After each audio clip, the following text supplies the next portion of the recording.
Welcome to another episode of DLT's ContinuousX podcast, where we attempt to solve for X in the SDLC equation. My name is Rick Stewart, DLT's Chief Software Technologist, and joining me is my co-host and colleague, Mike Fitzurka, Senior Sales Engineer for Application Lifecycle Technologies. And as an episodic bonus, we have a special co-host for you today for this podcast, Don McLean. Don is our DLT's Chief Cybersecurity Technologist. Glad to have you aboard, Don. Thanks, Rick. I've never been called an episodic bonus before, but there's always room for a new experience. Thank you. Awesome. Today's guest is Rusty Sides. He's the Systems Engineering Manager for the U.S. Public Sector for Checkmarx. Rusty has over 23 years of software development, sales engineering, team management, and security consulting experience. Rusty has helped some of the largest organizations in the world in industry ranging from finance, entertainment, Silicon Valley technology leaders in the private sector to public sector organizations within the DoD, civilian, and intel community to implement solutions to secure their software development lifecycles. Rusty's background in application security, wide range of programming languages, software architectural design, DevSecOps experience, and public sector knowledge has been an asset to many speaking engagements at government, technology, and security conferences internationally. Welcome, Rusty. Thank you, Rick. Pleasure to be here. Terrific. And as our viewers can attest, this forum is Q&A style, and each incorrect answer will cost Rusty a significant amount of carbon credits. So answer carefully, Rusty. So let the Inquisition commence. Okay. So, Rusty, as we all know, there was a recent major hack in the United States. Many people are attributing it to the Russian hacker group UNC 2452, but it's more commonly known as the SolarWinds hack. I think we all know that there are a lot more companies involved than just SolarWinds, but in any event, the bad actors poisoned the well, and they did so by infecting software at its source, so that when people did what security people always recommend they do, patch, what they were actually doing was downloading infected software. Do you think that DevSecOps could prevent this kind of attack? I think it's a really good question. And actually, the timing of this particular hack is unfortunate in the sense that it got a lot of press, but I think it would have gotten more press if it did come out in the middle of the whole Trump situation that was going on at the time. That being said, all of us in the security community, obviously, we're very aware of it, and it's gotten the attention of a lot of customers, especially within the public sector, because every branch of the military was affected by this particular attack. Lots of civilian agencies, unfortunately, were victims of this attack, and the commercial world got hit very hard by this. So one of the things that I think is very important to think about with this type of attack is we'd always talked about nation-state kinds of attacks where we are being targeted not necessarily by the hacktivists, although that goes on. This was a situation where it's organized within government agencies, and there's still a lot of debate on this attack as to whether it originated in Russia or if it was China going through Russian networks, and we really probably will never know for sure. But that being said, it definitely was driven by a nation state. So this is right in the wheelhouse of what our DoD and all of the CISA type of agencies that we have are looking to protect us against, is this type of international warfare in a cyber arena. So back to your question on whether DevSecOps could have helped this. This is a classic supply chain type of situation. So supply chain, it always needs to be a consideration whenever you're talking DevSecOps. You need to have tools that will go out and not only look for vulnerabilities in the software that you're writing, but look for the vulnerabilities in any of the software that you may be bringing in, either at compile time or deployment. Open source software is used more and more today, and I'm actually seeing that happening with our customer base, where less and less code is being written from scratch. And why reinvent the wheel? Let me go grab a library that's out there. And hey, even better, it's free. I'm going to take this open source library, leverage it, and use it. And our adversaries are a lot smarter than they used to be. So it's not a matter of going out there and just throwing out malicious code on my very first commit to the repository. They become trusted. They go out there and they put good beneficial code out there for a while. And then once they've gained the trust of the community, they say, now I'm going to stick my malicious code out there. And they're just going to say, well, he's written good code in the past, so let's just take it and run with it. Right. And unfortunately, that's where we get in this situation. So kind of relating this back, and you're right, this isn't all on SolarWinds. They just happen to be a nice, juicy target. A lot of customers use SolarWinds, and they happen to have software that allows you to do a lot of things at a high privilege level. So that kind of also brings into play zero trust and least privilege. Make sure that your customers only have the rights they need for that particular function they need to do, and don't go sell the farm with absolutely every capability, full administrative access to do whatever you want, whenever you want. So implementing it into DevSecOps, covering source code with static analysis, covering software composition analysis, following that supply chain, and being diligent to make sure that whatever software you're using, you are looking into all of the different threat vectors that exist for it. So what you're saying, Rusty, is people like developers and operations people, we have to deal with people like Don. Is that yes, we have to deal with people like Don. I don't think we can get away from that. Rusty, one of my concerns always with DevSecOps and with including security, and that is that many things get shifted left, not necessarily onto the developers, but into the development phase. But also onto the developers. And, with agencies taking a more unified, secure posture and platform, what role do you feel these mainstream developers play? And how do you recommend agencies support the developers in this role? So the shift left message is one that I've touted for years, and I've been in application security. I've had an extensive background, but I definitely have been singing the shift left message for a long time. Now that things have matured, I've actually shifted my shift left message, and now I'm more along the lines of scan often, scan early, and make your security posture, rather than just shifting it left on the developers, build security into the whole SDLC. Make sure that the developers are properly trained, and that's about as far shifting left as you can get, is give them application security awareness, teach them how to write code securely. I've actually got books from college back when I was taking my classes to become a software developer, and I can point out textbook examples where I was taught to write insecure code because we didn't know what we didn't know back then. And, taking that situation where developers weren't taught secure coding, there was actually a study that was done, I think a couple of years ago. It was published, and it was all about which of the major top 10 universities are teaching application security, secure coding, and actually making it a required part of their computer science curriculum. And there was only one university that was identified. And that is a sad state. Hopefully it's better now. I need to actually go do some research and see if that's better now. But for 2 years ago, that's still very, very recent. And one thing that I had always done is make sure that application security education is in the forefront. And there's a lot of solutions out there. Fortunately, Checkmarx has that in our offerings as well, which is a good thing to do, because we think that if you solve the problem at the root, at the source, where the actual developer that's writing the code can write it securely, and in the situation where they were inherited code, because developers often are just handed a project and said, here, this is your baby now, and you got to figure out what's wrong with it and fix it. Oh, and it's insecure. Go make it secure while you're at it. So jobs are not often out there for developers now as much as we want secure coders.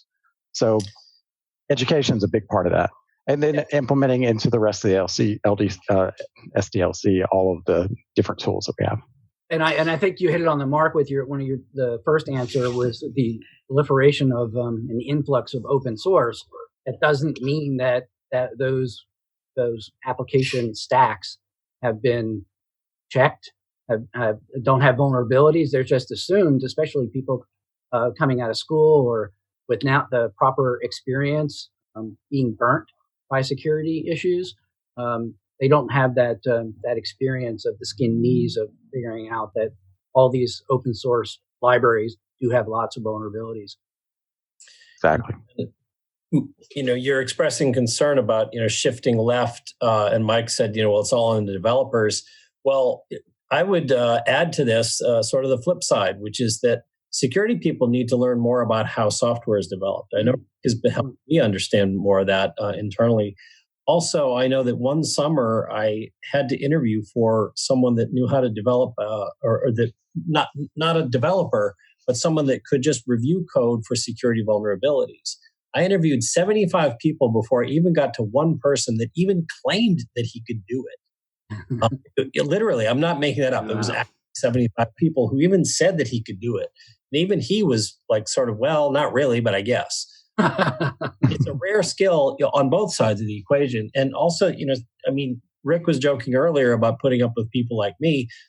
I also had the experience of scanning code, and then we would hand the scan results to the application developers, and they'll say, well, what am I supposed to do? And then we say, well, you're the developer, you tell me. And then we're like, well, you're the security guy, you tell me. And it was sort of an impasse.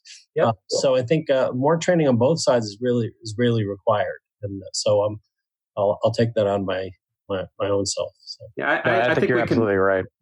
Yeah, and actually, when it comes to the security of code, network guys used to always have to worry about infrastructure, and that literally meant going into some freezing server room and spending all their time in there with all the loud fans and noises and all that kind of stuff.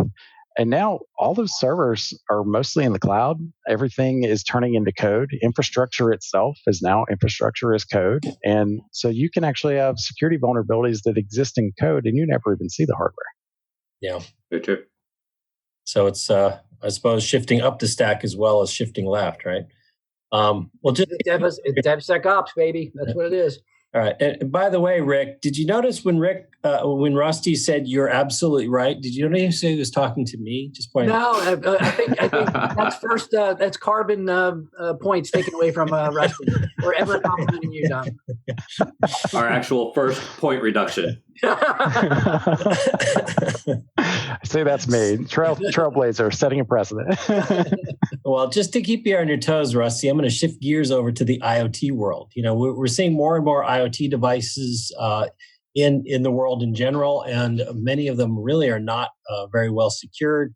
And we're also seeing how IoT hacking is really, in my mind, a much more dangerous prospect than many other types. It's not just bits and bytes. We recently saw an attack in Florida where a very amateurish hacker, compared to the SolarWinds hacker, tried to literally poison the well or the reservoir. Fortunately, they weren't successful. But on the one hand, I'm glad it was an amateur hacker because they got caught very easily. On the other hand, it was a very unskilled hacker who came pretty close to achieving a very, very potentially tragic objective. So, I'm wondering, how can DevSecOps or similar concepts address some of these concerns around IoT security? That's good. That's a very good question, because in terms of that particular attack, and let's just kind of start with the Florida water supply attack, that's a SCADA system. And generally in the past, any kind of connections to a SCADA system were extremely limited. You had to physically go into the building. And this is also a situation of, this happened to be a municipality that's got a very low budget for IT and infrastructure and security, is probably unbudgeted altogether as part of that. So part of this attack was they had some remote access software that they were using. They had very outdated, unsupported versions of Windows that they still had installed and running, probably way behind on security patches. More and more details of this attack start to come out, and you realize that very poor password policy, shared passwords across everybody in the organization. They were used to people connecting through TeamViewer and just suddenly taking control of their desktop, and they're like, oh, it's one of the supervisors who's logging in from home again because of COVID. I'm watching the mouse move around the screen. This is normal. Wait a minute. Why is he trying to wait? No, you don't need to do that to the water. And he happened to catch it while it was happening. Yeah. So that stopped the attack, so to speak, but it raised awareness that there's a lot of things that could happen here. And this happened a week before the Super Bowl, which was just right there in the Tampa area as well. So it makes me question whether or not this particular attacker was a sophisticated attacker or really just someone that didn't know what they were doing and started hitting buttons. Because if you wanted to go out there as a sophisticated attacker and do this attack and make it successful, they would have gone in and investigated the system enough to turn off all of the alarm triggers and everything that would have stopped it, which the fail safes actually did kick in. There's no way that water was going to get distributed because it wouldn't make it past the quality controls. But the fact that their IT and infrastructure was taken over, this brings back horror stories of all of the small municipalities, cities, hospitals that were getting hit by ransomware not too long ago. And that was a lot more severe than this in my book because of the fact that ransomware attacks, they're completely locked out of their systems. Most people don't have good sound backup strategies to be able to just restore and keep going. So they're in a situation where I either start over or I pay this ransomware and get up and running again. And here where I live in Alabama, Leeds, Alabama was one of the victims of that. And they actually were like, look, our whole budget for operating this whole city government is less than the ransomware that you're demanding. And do we negotiate and allow them to literally get away with this crime? Or do we shut down our government and say we can't move forward because we've been attacked and we weren't prepared for it? So it really put everybody in a conundrum of how do I handle this type of situation? So I see this attack almost as an awareness campaign that here, this is how vulnerable our systems are.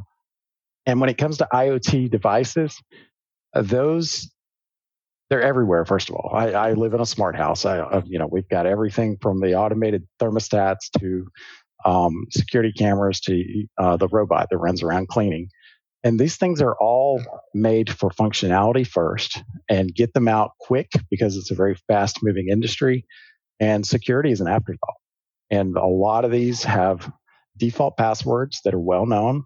And these users that go out and buy them and don't know anything about securing their device, don't open the manual. We're right there in bold print in the first page. Do not use the default password. Change this first step.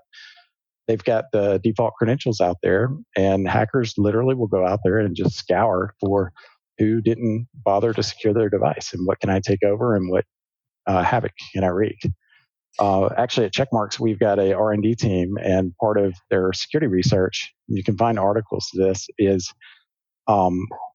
everything from Alexa to a brand of robotic vacuum where they hacked into it live, and you see this kid sitting on the couch playing a video game while the robot's going back and forth. And why they got a camera on a robot vacuum doesn't make a whole lot of sense to me, but there is one, and you can hack it, and it just goes to show that these are very vulnerable devices. It's a feature. Yeah, I mean, I well remember a Black Hat talk where they some penetration testers talked about how they were able to get into radiation detectors at a nuclear power plant. What they did was something literally any 9-year-old could do. They got in through Wi-Fi. They used the default password that they Googled. And I am not going to sleep well tonight. Well, fortunately, that product's been taken off the market and replaced, but still, it's an indication of just how vulnerable the systems are. Yes. Well, speaking of that, every one of these IoT devices and these new attack vectors, well, there's software running there. And I know that a lot of agencies, even though that DevSecOps and the movement towards locking down everything, it's still really in its nascent stages. And each day, new destructive solutions or innovations come out. But agencies are trying to standardize their development processes using DevSecOps or DevOps in shifting left security. But there's some of their operations groups are kind of locking down the language choices that their software is written in. And I think that paste is out of the tube there. There's too many languages now proliferating other than Java and C, C++. Do you see any issues with operations locking down this approach and saying you must use Java, you must use C, etc.? Yeah, languages, both legacy and the latest and greatest language that seems to be coming out with a new version of it every week, new frameworks to support it. That it's going to continue on. And while the tech stacks are important, I don't know that necessarily locking down to say you have to use a particular language, a particular tech stack is the answer. You just have to make sure that whatever tools you choose, whenever you're building your SDLC, your DevSecOps pipelines, um, is covering as much as possible. There is a multitude of open source software out there that is very niche in the sense that if you are let's say a Ruby developer, there's a tool out there that specifically scans Ruby and does a decent job at it. But then you're locked in. If you have anything outside of Ruby, you've got to go hunting for another tool. Exactly. So that's generally where the SaaS commercial vendors are really doing well. Checkmarx having a SaaS tool, this is definitely an area where customers come to us because they want one tool that can scan all of their different languages. And we have very wide language coverage, very wide framework coverage as part of that. And so that gives them the option of knowing, okay, now I don't have to carry around all of these 25 different open source tools that may or may not do a decent job. And I don't have time to go out there and make sure that it's still a supported community project. It's actually backed by a commercial company. When something goes wrong, I can contact them and have support versus just hope somebody in the open source community will look at my issue and fix it. So taking advantage of scanners that are out there in the open source community and commercial scanners really gives you the capability of making sure that all your legacy software, along with the latest and greatest newer technologies, is covered as well. And by having that holistic view of knowing that you've looked at your source code and you've scanned it is a good way to address that. And kind of adding along with what we were talking about before, with these breaches, especially in the case of what we talked about at the beginning of this podcast with the SolarWinds attack, now source code from Microsoft has actually hit the headlines that it was stolen as part of this attack. So part of their Azure source code is out in the wild. And Microsoft is doing their due diligence to make sure that there's awareness and that they're making sure vulnerabilities are addressed in their own source code. But any source code that's out there, suddenly the hackers and the malicious users, they're scanning it looking for vulnerabilities. And if you're not scanning it and knowing where you can be hacked before the hackers find it, that puts you at a disadvantage. Right. So you definitely want to make sure you're not only aware of what vulnerabilities exist in your source code, but you want to go out there and mitigate those as soon as you can. Yep. Well, we usually end every podcast with just a fun little question. It's kind of a get to know you kind of thing. Although it always to me sounds like be careful what you wish for. But if you could do anything continuously, what would it be? In theme with our ContinuousX podcast. I would have to answer that with continuous learning. I would constantly learn, and it's something that you have to do in this industry. Every thing that's published, everything that comes out is already out of date. Security is a constant moving target. So one of the things that I always advise anybody looking to get in this type of industry is be hungry to learn and be willing to learn for the rest of your life, because you're always going to have to know what happened next week, what's going to happen. And for you to stay on top of those technologies, you really have to take advantage of all of the different resources for learning that are out there. And actually, the viewers that are viewing this type of podcast, this is a great opportunity to hear from subject matter experts, their opinions and their take on what's going on in the world, in the cybersecurity world. And it's a great way to learn and really kind of keep your skills sharp and understand what's happening in the world. And Don too. And Don too. We'll throw you in there. Stole my line, Rick. Got to be quick. Saying Rick too. All right. Awesome, Rusty. That'll do it for this episode. We thank all you viewers for your time and attention. Thanks to Don for his sterling support as co-host. And most important, thank you, Rusty, for your information you shared as we continue to solve for X in the SDLC equation.